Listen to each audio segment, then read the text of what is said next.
Hey everybody, I'm Chris Kaufman, and welcome to the Ideas Having Sex podcast. Each show, I bring to you an interesting and provocative scholar to discuss topics in social science, philosophy, history, or politics. Today, my guest is philosopher Mike Huemer. Mike is a returning guest to the show and the author of several books, including Paradox Lost, Approaching Infinity, The Problem of Political Authority, Knowledge, Reality, and Value, which we discussed on episode 8, and the book we are discussing today, Justice Before the Law. This is my conversation with Mike Huemer.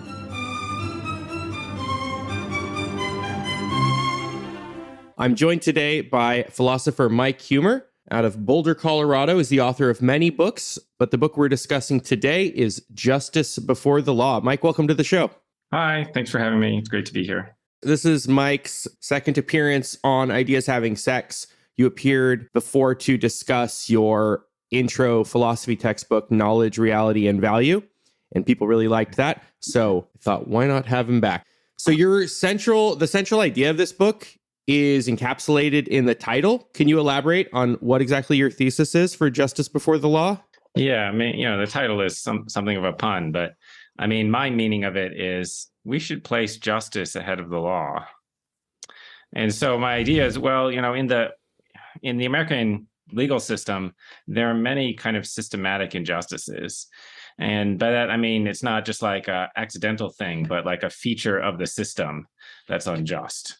Like an example would be, almost all cases are resolved by plea bargaining and not by a trial, which is not necessarily unjust, but the way that you get all these people to plea bargain is by threatening them with harsher punishments if they ask for a trial. Of course, the right to a trial is guaranteed by the Constitution. So it would seem like you would think that you can't make somebody give up a constitutional right by just threatening to hurt them if they exercise that right. You would think that that's a violation of the right. But anyway, so that's like a really widespread feature of our system, right? So, that's the first thing that I noticed. And also, part of why we have this is that quite a lot of people involved in the legal system think that their first loyalty or their only loyalty is to the law and not to justice. So it's pretty common to hear a lawyer or a judge or, somebody involved in the legal system say, no, the job of a court is not to do justice. This is not like a, fringe view. This is like the dominant orthodox view.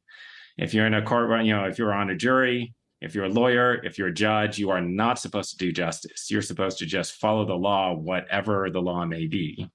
Okay. And I think that that's just a completely indefensible view, right? Like that's just an irrational view. And the people who have this view frequently have it with like near total confidence, right? They act like this is 100% certain proven truth, but there's just like no rational case for it.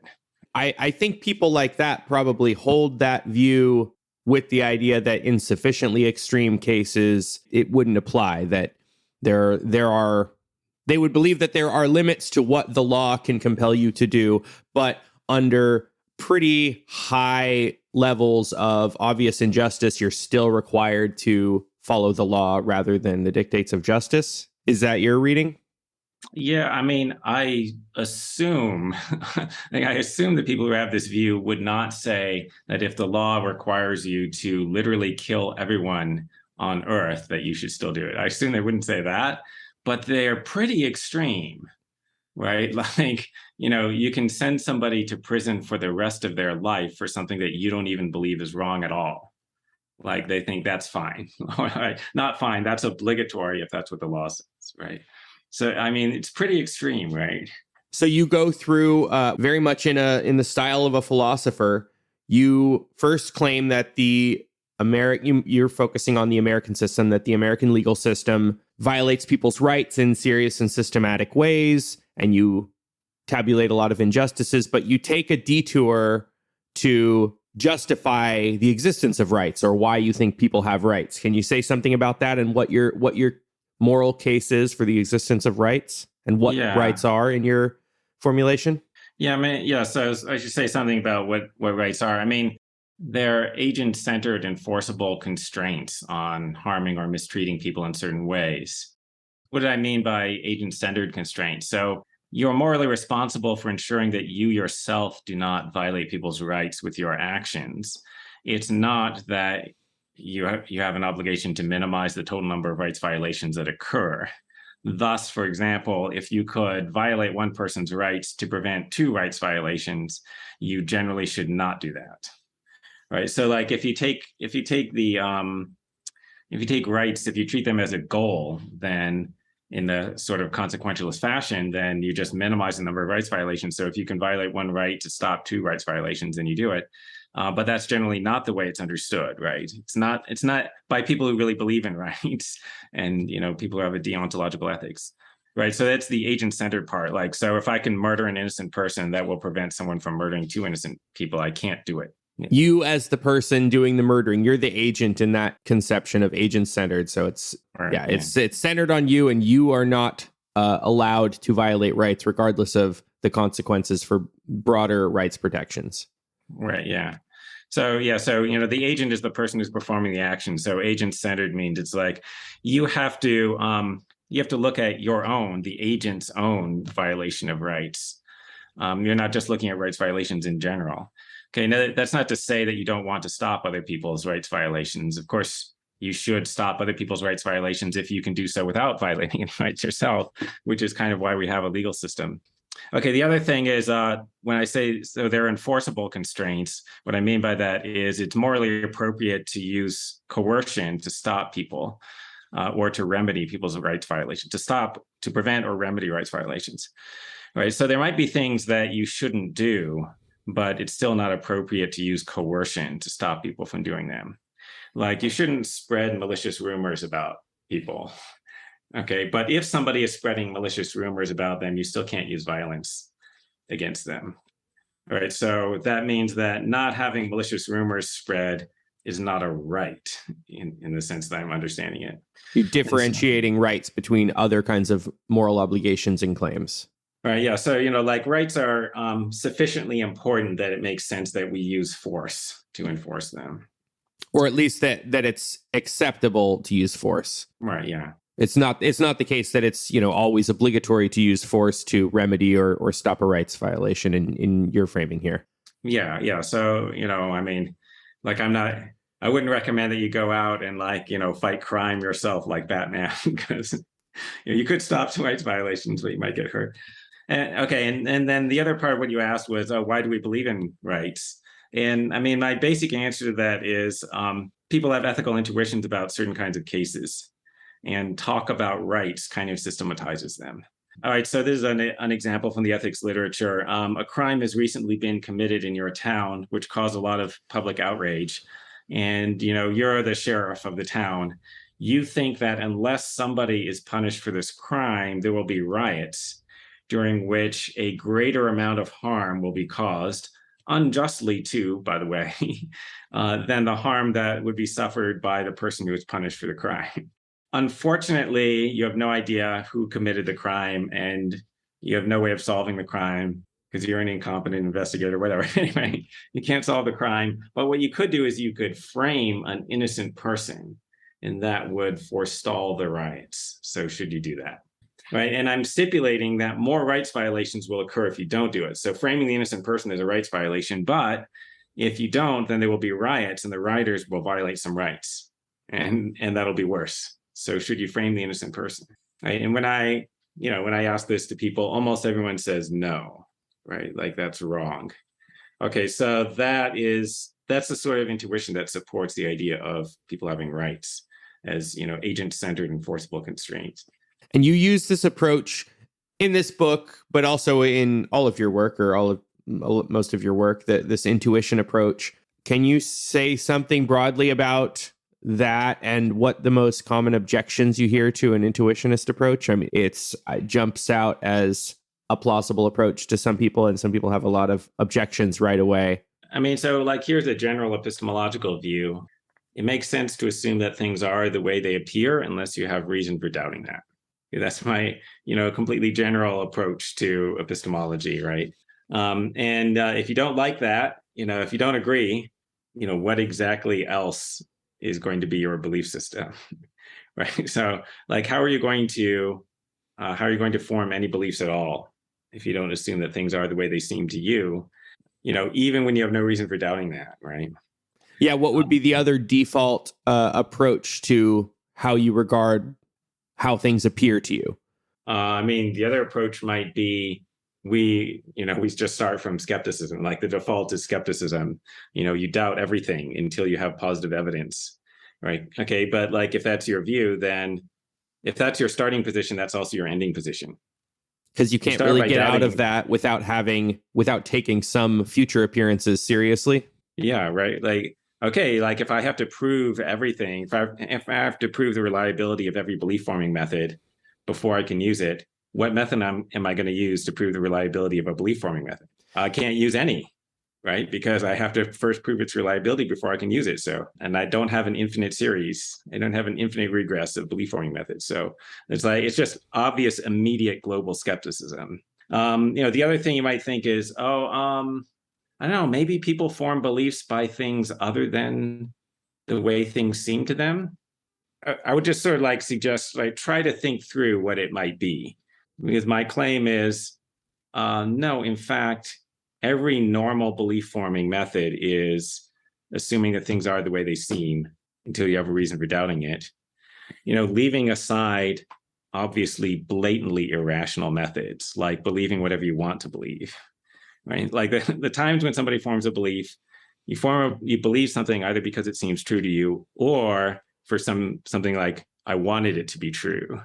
Or I wanted to believe it. I thought good people would believe, or something like that. Okay, so like all of the alternatives, that all of the other ways that people form beliefs, I think are just blatantly irrational, and like nobody claims that they're rational. So when you think about it, I don't think that there's an alternative.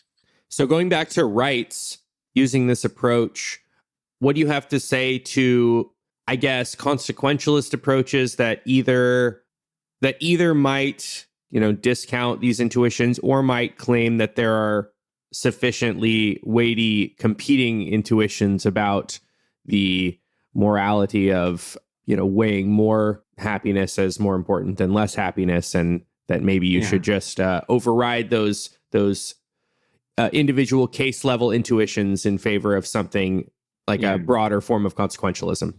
Yeah, why not be a consequentialist? Basically, I think that consequentialists have an unstable position.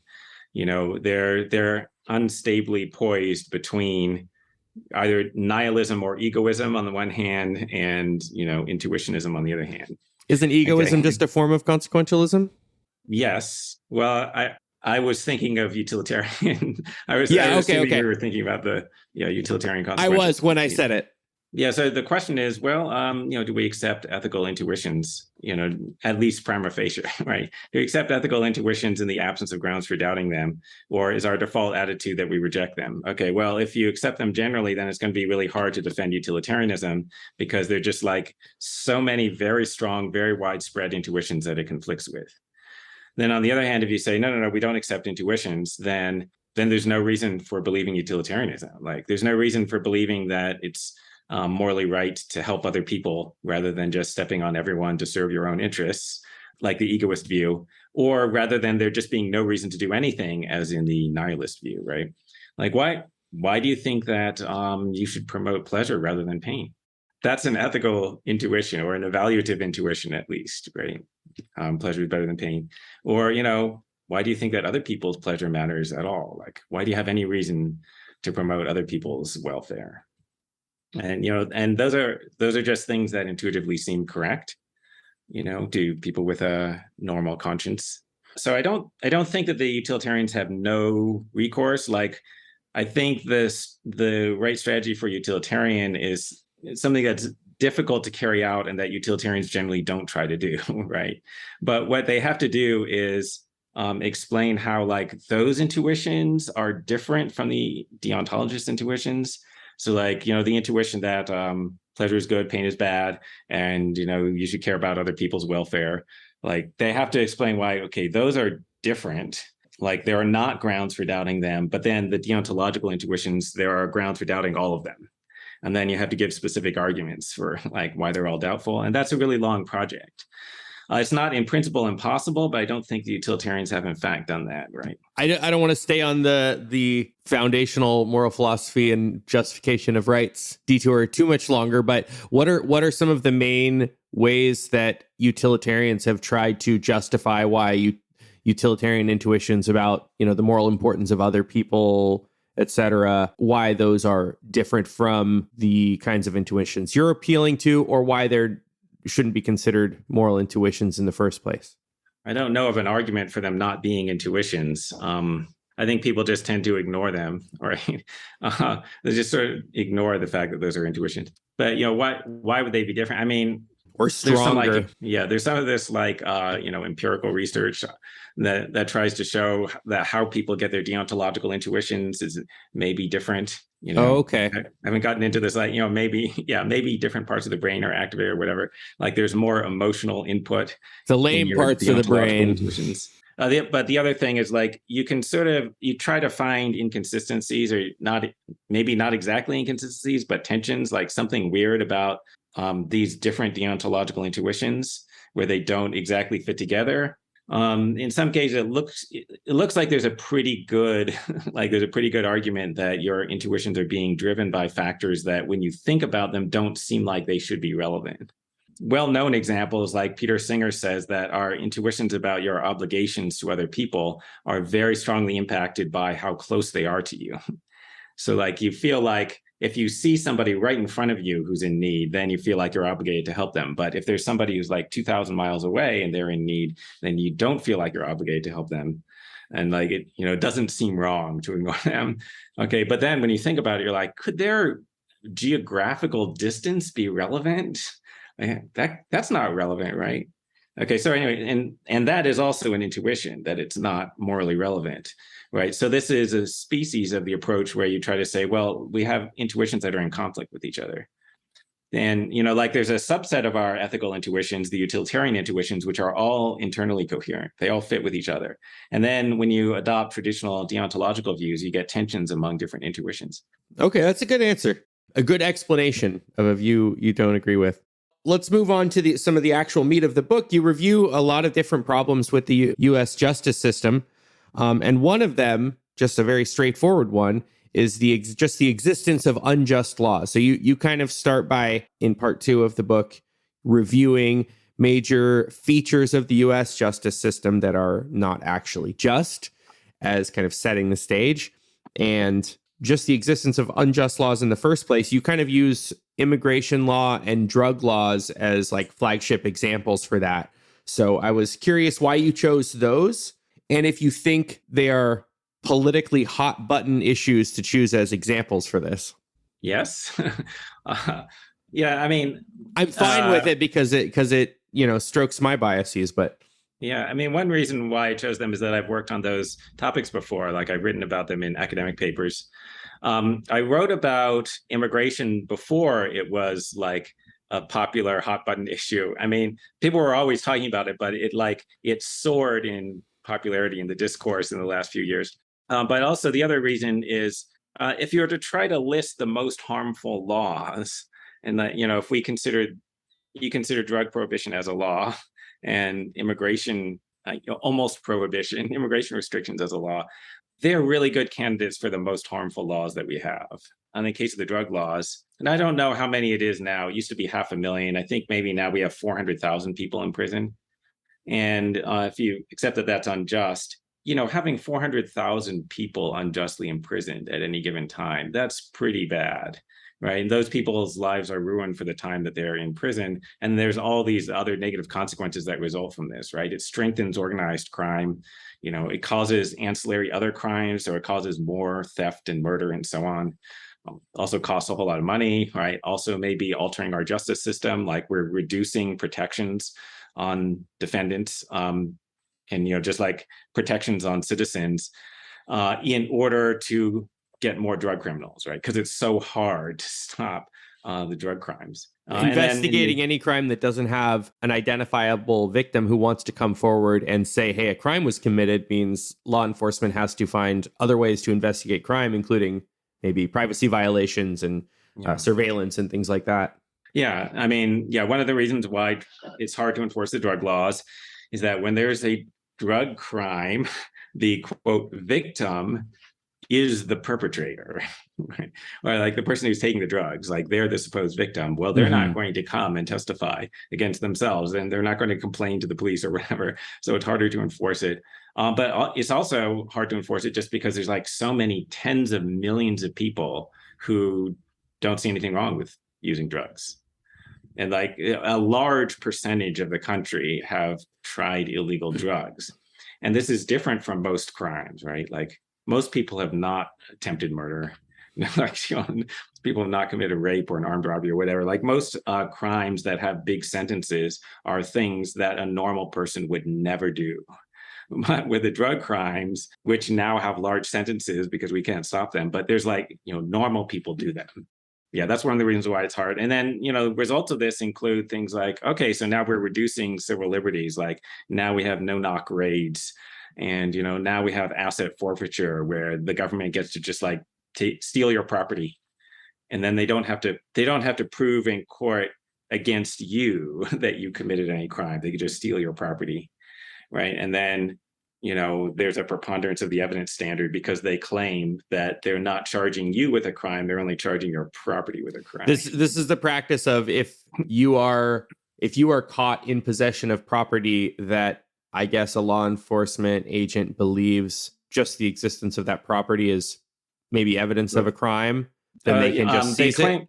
They claim that your property was used in committing a crime. So like, you're driving around and they claim that you were using your car to transport illegal drugs.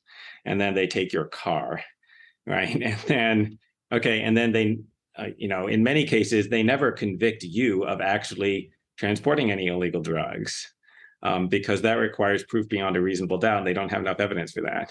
But then they claim they don't need proof beyond a reasonable doubt to keep the car, right? So How is that not like a pretty clear Fourth Amendment issue? Or I'm sure it is, but has like, what's the ridiculous excuse? I mean, like, what's the legal rationale? I'm just surprised that practice got off the ground and is so common. Yeah, no, the ridiculous rationalization is that the Fourth Amendment only protects people, not cars. So, and they're not charging you with a crime; they're charging your car with being involved in a crime. Yeah. It's something like that. But anyway, this was all just about, drug laws are bad. I mean, the main cost of the drug laws is really the like 400,000 or whatever number it is now, right? The hundreds of thousands of people who are unjustly imprisoned. Living in prison is like the worst place to live, right? Like, Terrible many of them are subject to abuse while they're in prison and so on. Okay, so like that's why it's a candidate for being the most harmful law. Largely because of just like the enormous amount of non-compliance. If people followed the law, it wouldn't be nearly as harmful, but they're not going to. And then the other example was immigration law. The reason why I say that's a good candidate for the most harmful law is, there are literally millions of people who are unable to migrate, who want to migrate and are unable to because of the law. And if they were able to do so, they would drastically improve their lives permanently. Right? Like, moving from a poor country to America, that just like totally changes your life for the better drastically. The amount of harm caused by the immigration laws, to gauge that, imagine that somebody kidnapped you and took you to a third world country and then forced you to spend the rest of your life there. Would that person have harmed you? Immensely. Yes. Like, a lot, right? Okay, now imagine that that's happening to millions of people. And I can hear, I'm sure you're going to get into this, I can hear the objections in my head. Can you talk about the distinction between harming and failing to help? Because a lot of people are going to say, well, that's not harming them. They have no right to come here or something like that. Am I harming you if I don't let you into my house? But you have a thought experiment and are going to take issue with that analogy. Yeah. And this is why, so like, it's only if this actually is an unjust law is it a good example, right? If it causes harm, but it's just justly, or if it's not causing harm, it's just failing to cause benefit, but it's just, then it's not a good example for me. But anyway, so yeah, this is an example that's supposed to show why you consider immigration restrictions unjust. So there's a person named Marvin who's hungry, hence Starvin' Marvin. The Starvin' Marvin wants to go to a marketplace where he could buy some food, and assume that in the absence of outside interference, this would succeed. So the marketplace is there. There are people there who would be happy to trade food to him for something that he has. However, Sam shows up on the road while Marvin is walking to the marketplace and forcibly bars his way. So because Sam has some nephews and nieces whom he's afraid that Marvin might bid up the price of food in the marketplace, and he doesn't want his nephews and nieces to have to pay more. So he forcibly blocks the way so Marvin can't get there, and Marvin has to return home hungry, and maybe he starves to death. Okay, so did Sam harm Marvin? Or Yes, simply fail right? to help him? Yeah, He didn't just fail to help, right? Like if Sam just sits there and says, I'm not giving you any food, that's failing to help. Okay. But if he actively stops Marvin from getting food from people who would be willing to give him food, then he's harming Marvin, right? And violating his rights and possibly even killing him, right? If Marvin starves to death because he couldn't get to the marketplace, then Sam killed him. Can you see the analogy? And so, Sam in this example is like Uncle Sam, and the marketplace is like, well, the U.S. labor market. There's like these millions of immigrants who would like to come here, and there are people here who want to trade with them. There are people here who would like to hire immigrant laborers and would give them money, and then they would use that money to satisfy their needs. And I'm not asking the government to do anything actively to help them. I'm just asking the government to leave them alone. And to leave other Americans alone, too. The Americans who might otherwise want to hire them or trade with them or buy from them or rent a house or sell a house to them. Yeah, I mean, it's violating the rights of the American citizens as well who would like to trade with the migrants.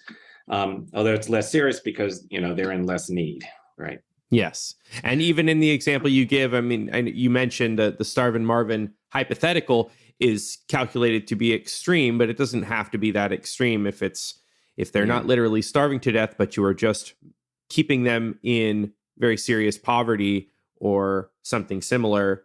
Yeah. You are doing that unjustly. It's very serious.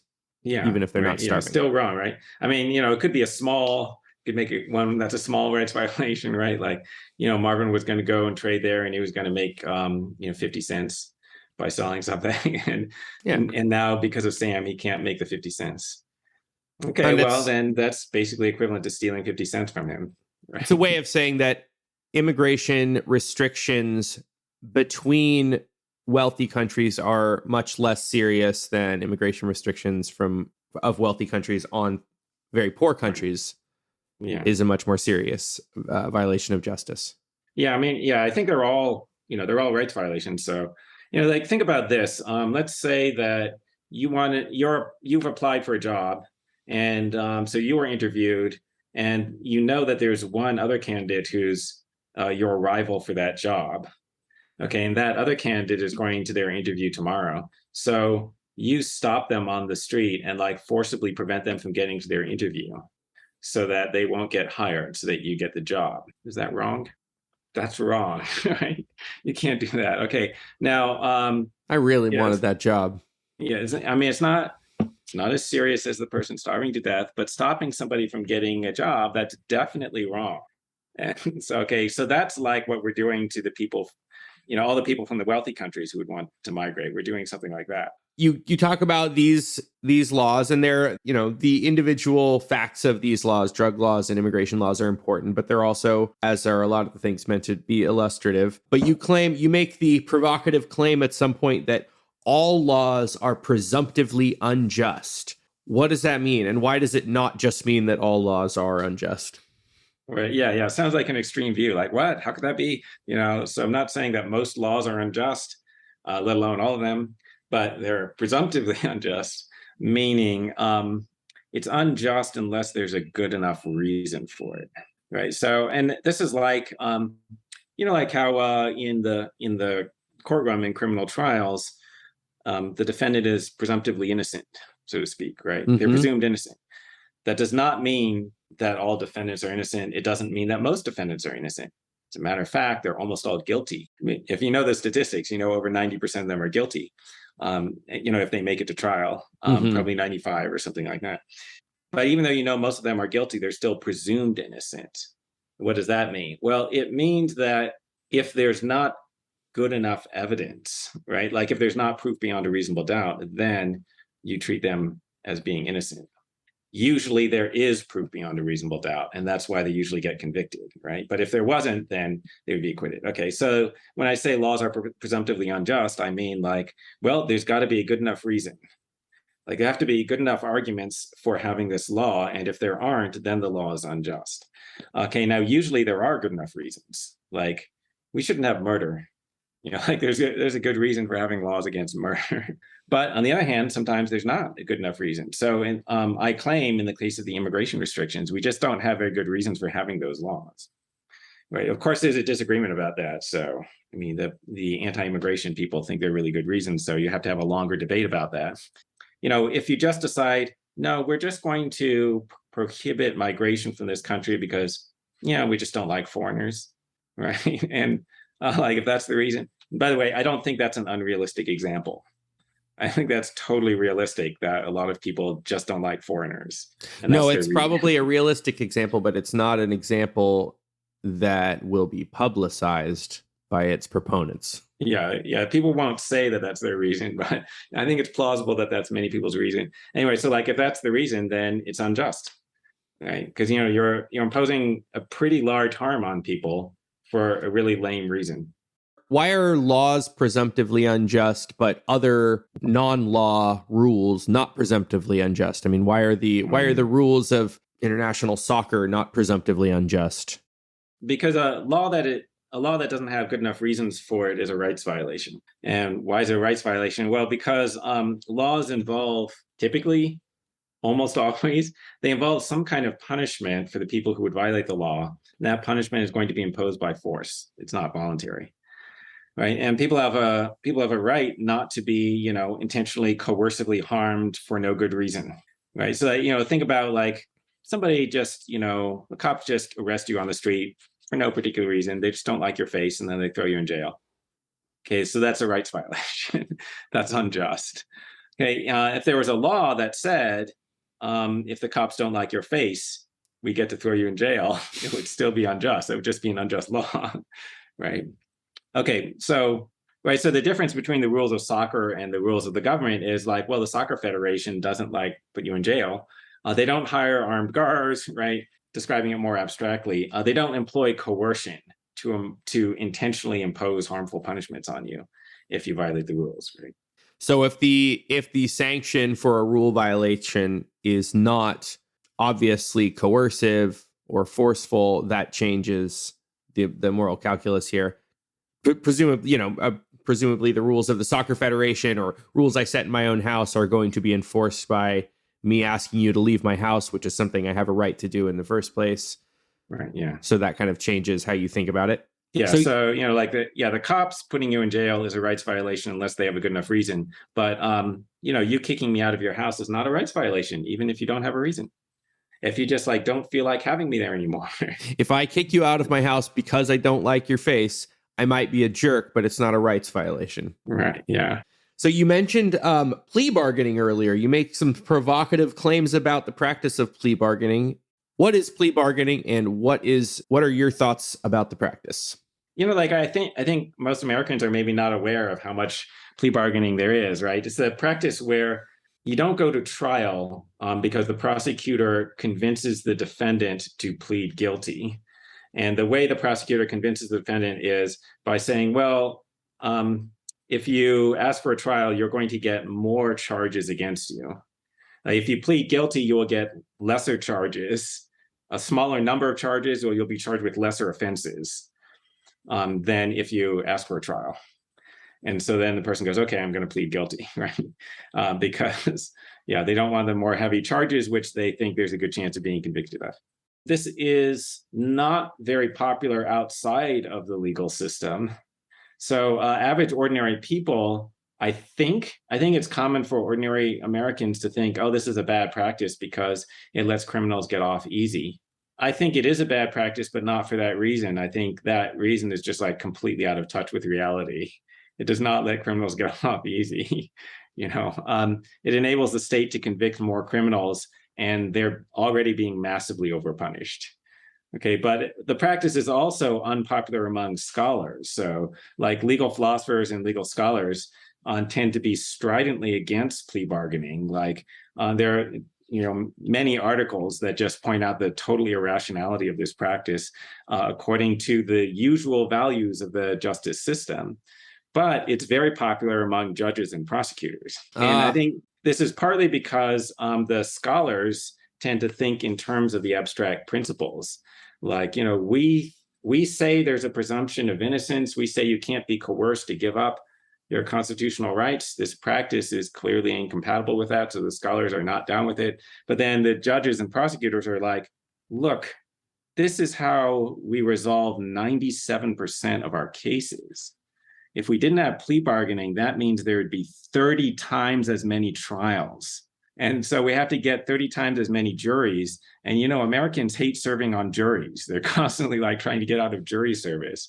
So like, how are we going to get all of these trials done? Right? If you didn't have any plea bargaining at all. Okay. My view is, well, I don't think that it's impermissible in all cases, right? I think there should be limits on plea bargaining. Okay. So I think there should be a limit to how much higher your sentence could be if you ask for a trial rather than a plea bargain. So what we currently do is if you go to trial and you get convicted, you get a sentence that's around 3 times longer than the sentence that you get if you take a plea bargain. Okay. And I think that that's kind of insane. You call that the trial penalty? That's right. Yeah. And it's like, that's insane because like, there's no way in which you could say like, there's no way that that could be just, right? It can't be that you deserve a 3 times higher sentence because you asked for a trial. But I think it would be okay if it was something like 20% higher or maybe 25% higher. Like, that's the practice in England. Is the thought there that you are more blameworthy if you know you're guilty and you insist on a large and costly procedure anyway? Yeah, that's but part not of it. 3 right? times more blameworthy? That's right. Yeah, part of it is that it's worse. You're a worse criminal if you commit the crime and you refuse to admit it, and then you like put everybody through all this trouble and expense because you're an asshole and you're trying to get away with your crime. That's worse if you just commit the crime. It's not 3 times worse, but it might be 20% worse. Okay, and the other thing is the problem with plea bargaining is it's coercing people to give up a right, and you can't coerce somebody to give up a right. But my claim is, like, if you threaten somebody, like what counts as coercion might depend upon how bad the threat is. So if you threaten somebody with a 20% higher sentence, I think it can be argued that that's not really forcing them to give up the right to a trial. But if you threaten them with a 3 times higher sentence, it's plausible that that is forcing them, right? That's more coercive. And it has to do, this interacts with another criticism of the legal system you bring up, unjust punishment. Whether you're coercing them morally is related to whether, are you threatening them with, more punishment for insisting on a trial, or are you magnanimously offering them less punishment for just saving everyone the trouble and giving it up? And those things could look identical, but it probably matters what the initial punishment is and whether it's even close to a just and proportionate punishment for the crime in general. Yeah, that's right. Yeah, so part of the background is that American sentences are drastically disproportionate in general, right? So they're much higher than sentences in Europe, right? Which is, one way that you might get the idea that they're too high. Or, if you just look at some cases, like, I have some cases in the book of kind of crazy sentences. The guy who bounced the check.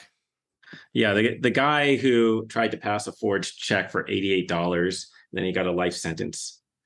Whoa. Adjusted for inflation, though, wasn't that still a just punishment? Yeah. Adjusted for inflation, it was something like under $200 or $300 or something like that. So, and if you think about, okay, what's a proportionate punishment for that? So we basically tried to steal something equivalent to $300 today. What's proportionate to that? I mean, many people think that you should get a punishment that's about as bad as the thing that you tried to do to somebody else, or maybe a little bit worse. Okay. Not 100 times worse. Okay. So what's about as bad as, like, what jail sentence is about as bad as, somebody stealing $300 from you? A couple days in jail. I would pay $300 to not stay 3 days in jail. Yeah. I don't know. I mean, it depends on the person, right? Yeah. So for poor people, and like most defendants are poor people, so Sure. for them, maybe, and then you might think, yeah, it's okay to give them a little bit more punishment, punishment that's a little bit more harmful than the harm that they tried to impose, partly because of deterrence reasons. So, like, you need to make it so that the expected harm before they commit the crime, so the expected punishment outweighs the expected benefit. So that's why you can make the punishment a little bit more. But okay, so a month in jail, and that might be okay, but not the rest of your life, right? Okay, by the way, this was because of a repeat offender statute, because he'd like committed 2 previous felonies or something. And so there's a bunch of laws like that. Okay, but anyway, so the background is we have huge sentences in the first place. And then the prosecutor says to the defendant, okay, I will give you a slightly less disproportionate, I'll give you a less disproportionate sentence, I'll give you a sentence that's still disproportionate, but it's only like, 5 times greater than you deserve instead of 15 times greater than you deserve. So you got to take the deal, right? Hey, now, my suggestion of the trial penalty could be 20 or 25% higher rather than 3 times higher. Another part of the rationale for this is the amount of what is the just punishment for a crime is not a completely determinate amount. Like, you might think there's a range of punishments that count as just punishments for a crime because it's kind of subjective. But, there's some things that are definitely unjustly harsh and some things that are unjustly lenient. But then there's a range in between that's kind of okay. So I think that, a punishment and then one that's 20% higher, those could both be within the range. So they could both count as a possibly just punishment for a crime. But if one thing is 3 times more than the other, then they can't both count as just punishments. You also bring up the idea that you want to take into account like psychological realities of innocent people and think like, is the plea bargain benefit or the trial penalty so large that it would be enough to induce a normal innocent person to say, well, screw it, I'd rather take a certainty of 5 years in prison than like a 90% chance of, or whatever it is. Because sometimes innocent people are going to find the deal attractive enough to take the plea bargain, even though they're innocent.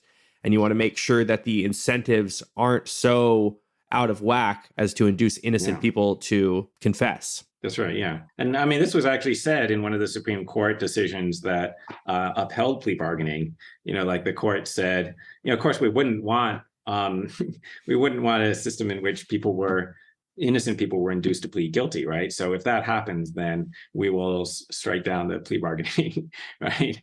But that is happening, right? So if the punishment that you get for insisting on trial is going to be 3 times higher than the punishment that you get if you plead guilty, that means that you should plead guilty if there's at least a 1/3 chance, right? If there's a greater than 1/3 chance of your being convicted. Okay, so if there's a 35% chance that you'll be convicted, 65% chance you'd be acquitted at trial, you should plead guilty. Okay, according to like standard decision theory.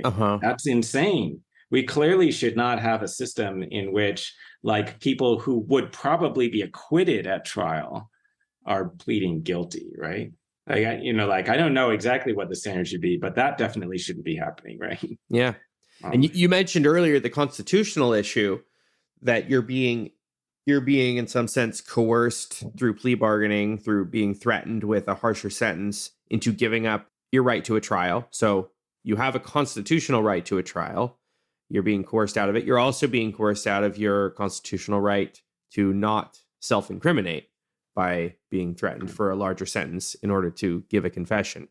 Yeah, I mean, like so the Supreme Court ruled on this, and like in some of these cases, the Supreme Court's reasoning is pathetic, right? Like, okay, so the Supreme Court is usually intelligent, and what they say about most cases is usually plausible and like consistent with common sense morality. Okay, except when the interests of the state are at stake. And then they say the stupidest, rationalizations, like obvious rationalizations, right? So in this case, the interests of the state were at stake because at the time they made this ruling, the majority of cases were disposed of by plea bargaining, and the court knew that it would be really expensive for the government if they had to offer everyone a trial. Okay, so anyway, so their rationale is, oh, we're not forcing people to plead guilty. um, they still have the option. They still have the option of going to trial, and they're being threatened with a harsher sentence, sure, but that doesn't prevent them from rationally deliberating. So like it's not like when you're under torture, okay, and you can't think straight. Like no, they're given a chance to calmly and rationally think about whether they want to take the plea bargain deal. Therefore, it's voluntary. Yeah, it's an odd definition of voluntary. Yeah, right. Yeah, it's voluntary because it didn't like completely short circuit your reasoning abilities. So If I hold you up in an alleyway and say like, now take a minute, I'll stand here, I'll wait, you can have 10, 20, 30 minutes to think about it, your money or your life. yeah, I'll wait as long as you need, but get back to me. Yeah, with an answer. You can have advice from a professional, right? You can tell you what's in your interest, right? Because that's part of what they said. Like, I want to make sure this is consensual. Consult with a lawyer who can professionally advise them, so it's totally voluntary. There's like one of the articles in the literature criticizing plea bargaining compares this to the notion of voluntariness that was used by medieval torturers. So in medieval courts, they accepted confessions that were induced by torture. Right, but the practice was, but you couldn't accept a coerced confession, but you could get a confession from somebody who'd been tortured. Yeah, square that circle. They had to explain why the person who'd been tortured hadn't been coerced. Okay, and so the practice was you torture the person first until they confess, and then you can't use that confession. Then you go away, you come back a day later and ask them the question again without torturing them. And if they repeat the confession, you can use that one. If they don't repeat the confession, you torture them again. And you just repeat the cycle. Okay, so and eventually you probably only have to do it a couple days. Yeah, you go and and they figure out what's going on. So you do it until you get a voluntary confession, which is voluntary because the person was able to rationally reflect because they weren't being tortured at the moment. They're able to rationally reflect on whether it was a good idea to confess to this crime. I used the same technique. I just got engaged, and she finally said yes. So yeah, okay, that's good. Now you don't have to torture her anymore. Exactly. Where were we? Plea bargaining. Oh, can you talk about? There's a topic you bring up which seems simple on its face and just to some people, but like wildly radical and outrageous to many others. What is jury nullification, and what do you have against the rule of law? Jury nullification is a practice in which a jury decides that they are going to acquit. So they're just going to say that somebody's not guilty because they think it would be unjust to punish this person, irrespective of the factual evidence. So there could be evidence that proves that the person violated the law, but they're going to say he's not guilty because they think it would be unjust. And there are different reasons why you might think that. So they might disagree with the law itself. Frequently people get acquitted in drug trials where, you suspect that it was jury nullification because the drug laws are very unpopular. So there's some jurors who will just not convict somebody of using illegal drugs. Okay. Or it could be that you think the thing the defendant did was wrong, but you think that he's going to be overpunished, right? Like, some case where like, somebody had child pornography on their computer and then, they're going to go to prison for 20 years for that. And you're like, okay, that's wrong. Having child pornography on your computer is wrong, but is it 20 years worth wrong? To where you might think that the punishment is going to be a greater injustice than the initial crime going unpunished. Yeah. So, there's stuff like that. Okay. So, you vote to acquit, even though you think the guy did the thing. What's wrong with this? And so I think that's what you should do. Moreover, I think that's the point of having juries. The point, like if the jury is not going to do that, then there's no reason to have juries. Just like have everything done by the judge. Like it's not just my opinion. I think this was the opinion of the founders of the US Constitution. And that's why they love jury trials, right? Jury nullification was well known at the time of the founding. So there are famous cases like this case where somebody was prosecuted for seditious libel because he had published articles criticizing the governor of New York, right? And the guy totally admitted that he published the articles, obviously, and his defense was that everything he said about the governor was true. Then the prosecutor said, yeah, but that's irrelevant. It doesn't matter if it's true or not. It's still illegal to criticize the government. Didn't he say it's not just irrelevant, it's worse if it's true? That's right. Yeah, it's worse because, making truthful criticisms will do more to undermine confidence in the government. It's even worse. Okay. The judge agreed with the prosecutor and instructed the jury that they should disregard the truth of the claims. Okay.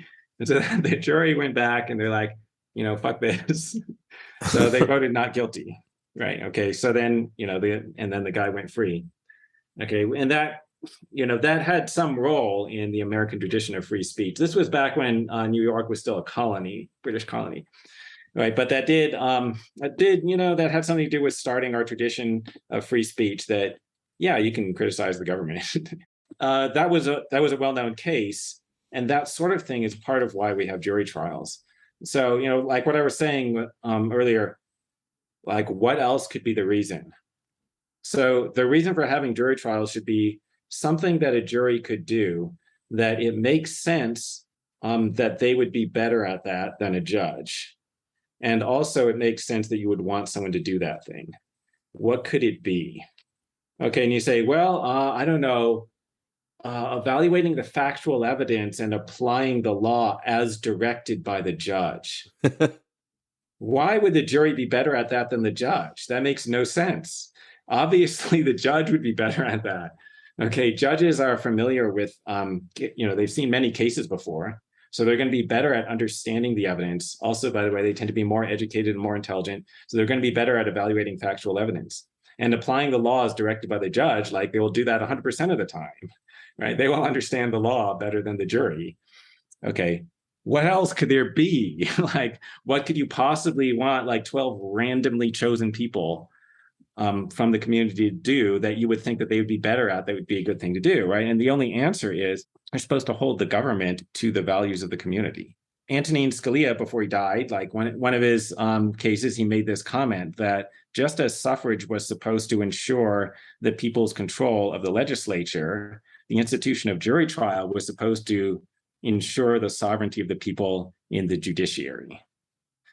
Okay, like the idea was, well, it might be, so the judges are going to they're going to know the law and they're going to understand the factual evidence, but they might have incorrect values. And in particular, because they identify with the state, obviously, because they're part of the state. So if the state becomes tyrannical, you can't count on professional judges who were appointed by other members of the government. You can't count on them to stand against government tyranny. And that's why you would need 12 randomly chosen people from the population.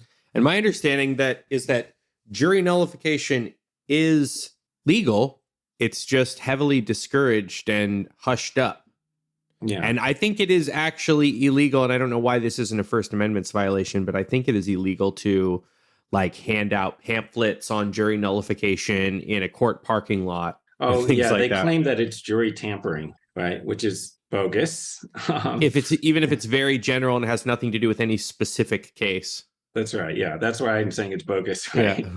Yeah. So if they mention a specific case, then I would agree that it was jury tampering. Like if they said this defendant, and then they suggested you should jury nullify about that. But they totally don't do that because they totally don't care about particular cases, right? They're not trying to get some particular defendant acquitted, right? They're trying to educate jurors in general about what the duty of a jury is. So so it is totally legal. It's legally legitimate, and this is not controversial. The fact that it's a legally valid thing to do is not controversial. What's controversial is like whether it's a good thing to do, right? Like, many judges think that it's a bad, like it's an immoral thing to do that you shouldn't do. They sort of think like they think that you have some kind of duty, but they're not claiming that the law says that you have to apply the law. Nobody claims that because there just is no such law that says that. Well, it definitely diminishes the authority of the judges. Yeah, which judges hate, right? And, maybe diminishes the authority of the legislature because the jury can decide that the legislature was wrong, right? At least in one case. Yeah, that's right. And the prosecutors and the arresting officers as well. It's, kind of nullifying what they've done as well. Yeah. So, the legislature tries to make a rule that applies to everyone for all cases. And the jury just says, well, in this particular case, we don't think this person should be punished, or we do think the person should be punished, whatever. Right. So like the jury making this decision, and they make this decision after they've already heard all of the facts of that particular case. And so I think that that's a much more reliable way of deciding whether an individual should be punished, rather than just blindly applying a rule that was made by a group of people who didn't see this particular case. Right. Because like sometimes there are cases with conditions that you wouldn't have anticipated. Like the legislature didn't think of a particular scenario that could play out. And so to decide what's just in that situation, you need somebody who's seen that particular case. Right. So an example that I mentioned in the book was, there was a statute in Michigan about prohibiting distribution of child pornography. Okay. And there was a teenage girl who was charged with felony distribution of child pornography for sending a picture of herself to a boy at her school. Okay, and so if she had been convicted, this would have basically ruined her life. So she has to register as a sex offender for the rest of her life. Maybe can't get a job, has a hard time finding places to live, whatever. Like, okay, fortunately, the judge dismissed that case. But when the prosecutor filed those charges, they literally satisfied the text of the law. Like the text of the law didn't give an exception for if the person in the photographs is you, right? Because the legislature just didn't think of that. They didn't think of the possibility that somebody would be charged for sending pictures of themselves. So they didn't put that in the law. So by the letter of the law, she committed distribution of child pornography. If a person uses like normal moral judgment and they hear the facts of that case, they're going to say not guilty, right? And that's one of the reasons why we need jury trial, right? It adds to a system of checks and balances, but both within, it strengthens the checking system of the judiciary to check the legislature and the executive. But it's also a way that internally to the judicial branch itself is a check on the, how the judicial branch acts. It's not all just run by professional state appointed judges. That's right. Yeah. If it's working as advertised. Yeah. And, think about everything else about our government. Like this is in line with everything else that the founders were doing. They were constantly trying to put in, all sorts of different checks. Like they were constantly worried that the government was going to become tyrannical. And so there's all of these different provisions, and the jury trial is just another one of them, right? Which, judges have managed to mostly circumvent, right? It's the judges who are circumventing our system. Because when you go in there for a jury trial, the judge is going to basically tell you that you can't do jury nullification. And by the way, that's a lie. He knows that you can, but if you ask about it, he will say, no, you can't. And there are court cases about whether it's okay for the judge to do that. And the courts generally say, yes, the judge is allowed to lie. So he is allowed to say, you can't do jury nullification, even though he knows you can, right? And also, by the way, they're allowed to exclude you from the jury for knowing about jury nullification, right? Even though this is something that you can do, if you know that you can do it, they can kick you off the jury. Or if you tell them. So if you go up for jury service, don't mention jury nullification, unless you want to get kicked off the jury. Right? If you actually don't want to serve, then you can mention jury nullification. I know that, and I've considered that. I think I would like to serve on a jury, but if I really didn't want to, and I got that far in the process, I might mention it. Bring I've got a couple of books on it. Bring them in with me. Start distributing pamphlets, right? Like, was it called Fully Informed Jury Association? They go around distributing pamphlets about nullification. Mm-hmm. They just can't do it within a certain amount of feet of a courthouse or something like that. I don't know what the rules are, but I looked into doing that at one point, and it seemed sufficiently likely that I would get arrested that I didn't want to try. Tell me about, you mentioned the distinction in one of your reform proposals between an adversarial and inquisitorial trial system. And it made me realize how much you can have blinders on and not even think of what other possibilities there are for a trial system, because I know the term, and I know that not, every country has an adversarial court system, but what's the difference between adversarial and inquisitorial, and what are some of the upsides and downsides of each system? Yeah. So, like Americans kind of only know the adversarial system and then tend to just assume that that's the best system that humanity has discovered.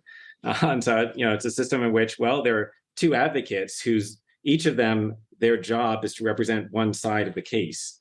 And then, so supposedly from the clash of these two expert people presenting opposite sides, the truth will emerge, right? So, like in the criminal trial, just the prosecutor just presents the case against the defendant, and then you have a defense attorney who's supposed to present the case for the defendant. The inquisitorial system, it's understood that everybody is just trying to find the truth, right? And so, so you can have a lawyer, but he's not supposed to try to mislead the court, right? And so, and they're sort of like, and I'm, a lot less familiar with this because I'm an American, right? But anyway, people who are familiar with both systems, my impression is that they tend to think the inquisitorial system is more reliable. They asked some lawyer who was familiar with both systems, which would you rather be tried under? And he said, if I was guilty, I would prefer the adversarial system. If I was innocent, I would prefer the inquisitorial system. It's said by Americans that the best way of finding the truth is to have these two people who are both presenting, opposite sides. Why on earth would you think that that's the best way of finding the truth? To have two people who are neither of whom is pursuing the truth. Why would that be more likely to get to the truth?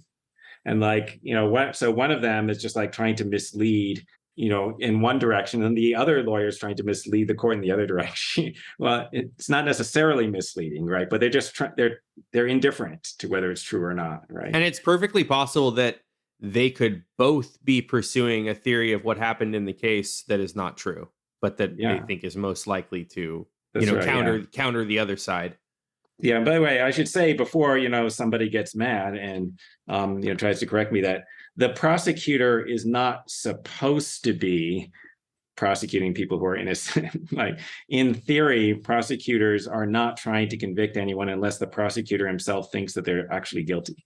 In theory, the prosecutor is trying to achieve the just outcome. But in practice, prosecutors are trying to win. In practice, they actually care about their win-loss record, right? And they're insanely biased against defendants, right? As, by the way, defense attorneys are insanely biased in favor of defendants. Right? Sure.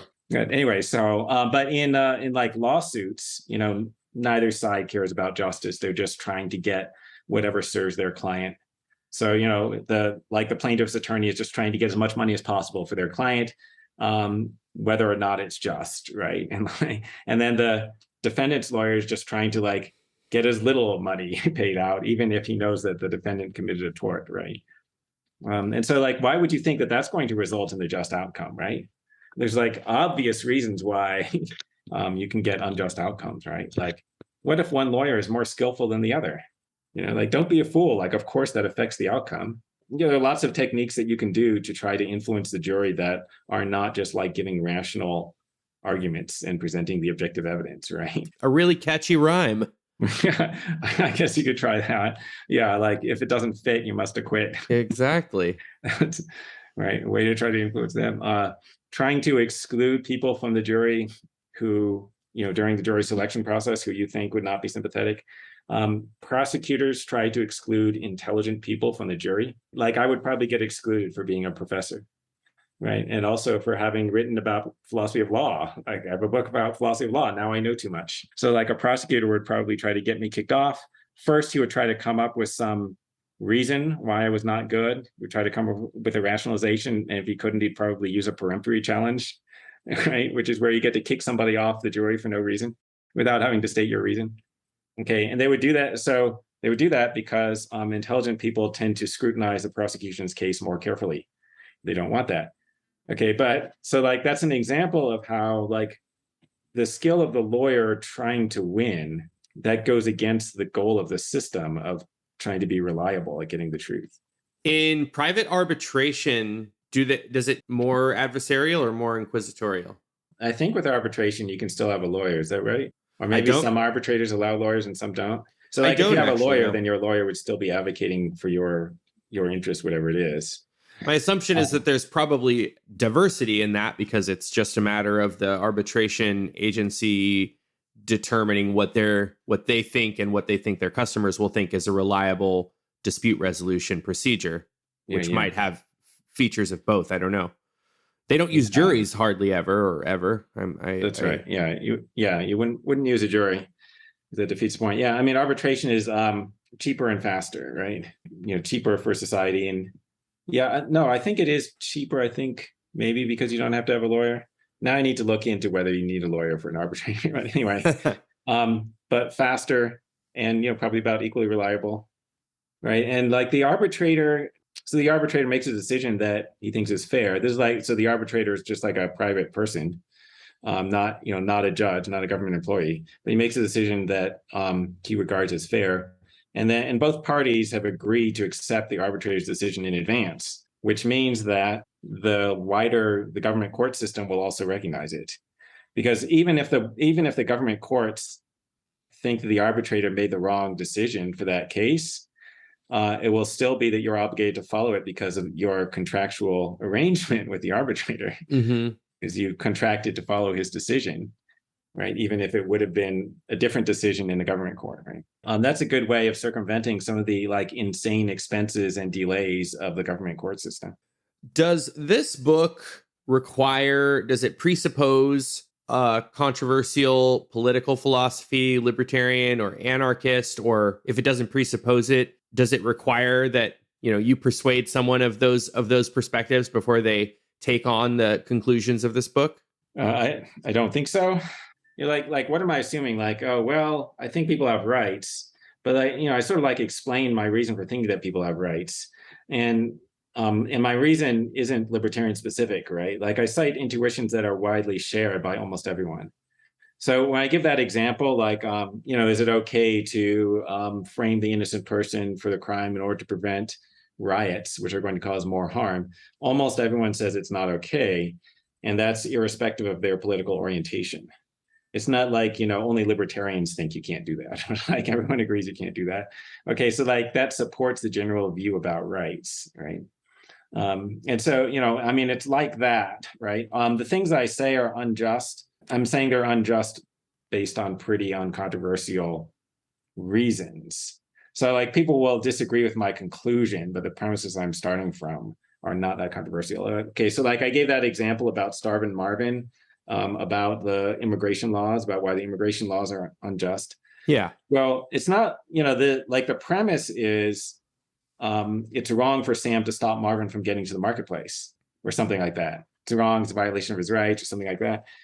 That's not like a libertarian specific premise, right? Like almost everyone who hears that story agrees that it would be wrong to do that. The only reason you might not agree is that you see that it's going to be used as a metaphor for immigration restrictions.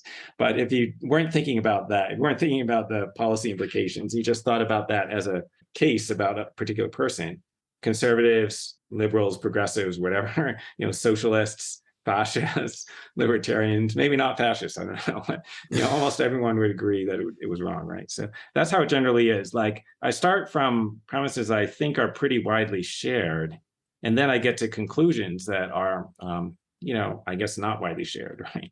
I guess radical. So the problem is that someone would have to take issue, probably not with the premises, but with some part of the analogy or some, the part where you make the leap from the hypothetical or the intuition to a broader policy conclusion. How would somebody dispute my conclusions? I'm not sure. I think in most cases, people just haven't really thought through everything, and like there are just tensions in their beliefs that they haven't resolved. So like the anti-immigration people, I think they have they're just applying double standards. Like they're applying different moral standards when they think about immigration policy than they would apply in individual interpersonal interactions. I think they just don't really have a coherent belief system. But like if I presented, I think they would come up with something. They would say something.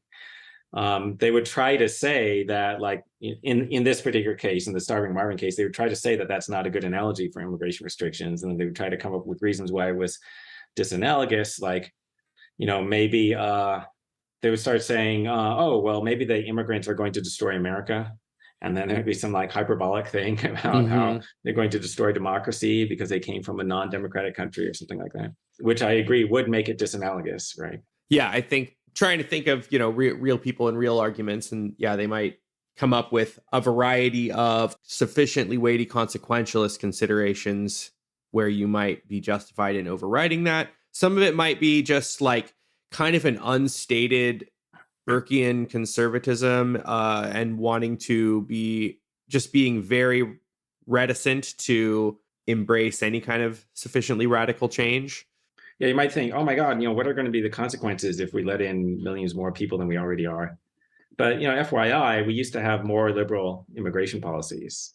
Yes, we did. Like, in the last century or whatever. So, and we might again. The Latino public opinion polls are showing that there's an increasing rightward turn of Latino and Hispanic public opinion, and I'm wondering if that's going to make Republicans more friendly to immigration or just make Democrats less friendly to it.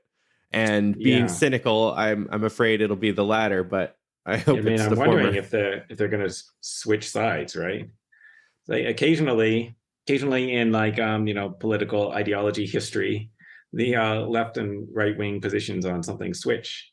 If like for a while the right wing position on foreign policy was non-interventionist, the left wing position was more interventionist. It was like the Democrats who did the wars in the early 20th century, and then they flipped. Maybe around the time of Carter and Reagan, I think, or the conservatives became the hawks. Maybe towards the end of Vietnam, when Nixon's presidency was, maybe getting more associated with Vietnam. Yeah, that's a good point, right? But yeah, so then, after 9/11, I think the Democrats decided to become hawks because they knew that, being doves was going to be a losing, politically losing. And then I think for a while we had two hawkish parties. Like there was a bipartisan agreement on interventionist foreign policy and military intervention. I think bipartisan hawkishness has been a pretty long-standing feature, at least for a large chunk of the parties. I mean, it's sort of switching back after Trump, because like Trump was saying that he didn't want to intervene, and that's possibly partly because he's lazy, and like running a war is a lot of work. So you wouldn't want to do that. Anyway, that's a cynical take on that. But anyway, so then, now the Democrats are like, oh yeah, we need more war, right? And it used to be that because I'm an old person, I remember when the Republicans were the anti-Russia party. Yeah, they were hard line, anti-Russian, whatever, anti-communist, anti-Soviet Union, pro-CIA, pro-FBI, pro-NATO. Yeah. If you ask one of these people from the Reagan era, hey, what do you think about this KGB colonel who's now the dictator of Russia? I think they would be unfriendly. Anyway, okay. It was all a digression from talking about immigration. Like, yeah, I wonder if there's going to be a flip of the party's positions.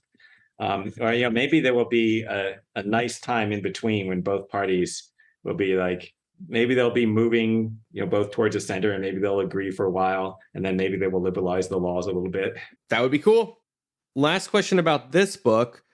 Can you say something about how you think this book, the thesis of it, fits in or complements your other book, The Problem of Political Authority?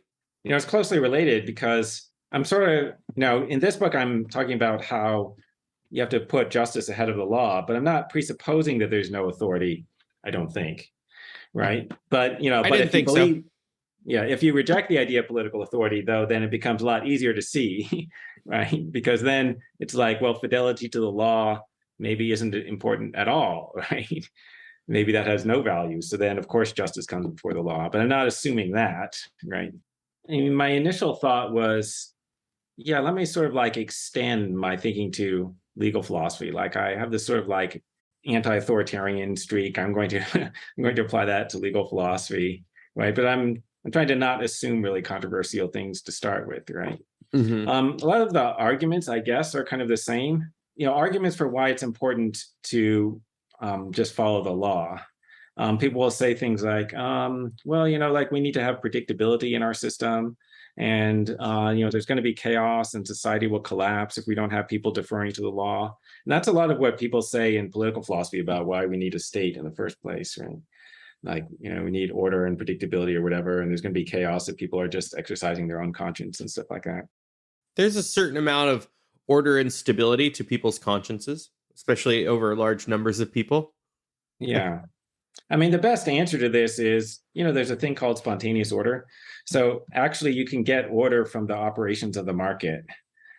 And often it's better than the order that you get from the government, right?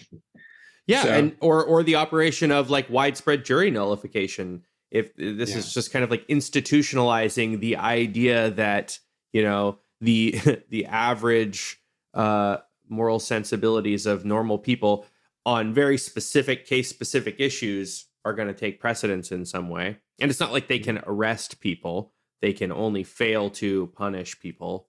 I mean, that's an important point, right? Like the people who talk about rule of law, well, they often forget to distinguish between two principles that you might call rule of law, right? One is that, well, you shouldn't be punished if you didn't violate a written law. And then they're kind of confusing that with you have to be punished if you did violate a written law. I understand why the first one is important. Like you can't plan your day if you don't know if you're just going to be arrested for anything. Right? If you don't have to have violated a law to be arrested, then I can be arrested anytime. So like it's hard to plan my day. Okay, but on the other hand, if you're not sure whether you'd be convicted if you violated a law, that doesn't stop you from planning, right? Like, if I use illegal drugs, I'm not sure if I'm going to go to jail. I might go to jail, but also I might get off because of jury nullification. Mm-hmm. Okay, but also I might never be arrested at all because, most crimes they never do anything about it, right? Cops don't catch most criminals. Okay, so that doesn't stop me from planning my day. I agree with the first part of the rule of law, right? No punishing people who didn't violate the law. And but even also with the other thing I want to say is like, and which I think you were sort of touching on is, no, what is disorderly about this jury nullification system? This is the system. Like when the jury votes to acquit, even though the guy violated the law, they're not violating their duty. They're not violating their role. They're doing their job. That is the role of the jury as it was intended by the founders of the US Constitution.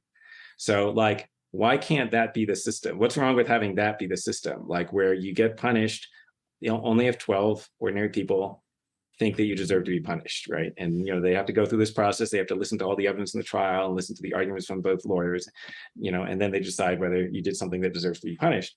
So that's a social system. Like that's an orderly way of deciding what gets done to alleged criminals. It's a system where there's a high bar for being officially punished by the state, and the high bar involves, several stages. You have to, an arresting officer has to believe that you did something wrong, and a prosecutor has to believe that you did something wrong enough to bring a case. And on top of all that, the jury has to believe that you actually did the thing that they said you did and that it was wrong or deserving of punishment.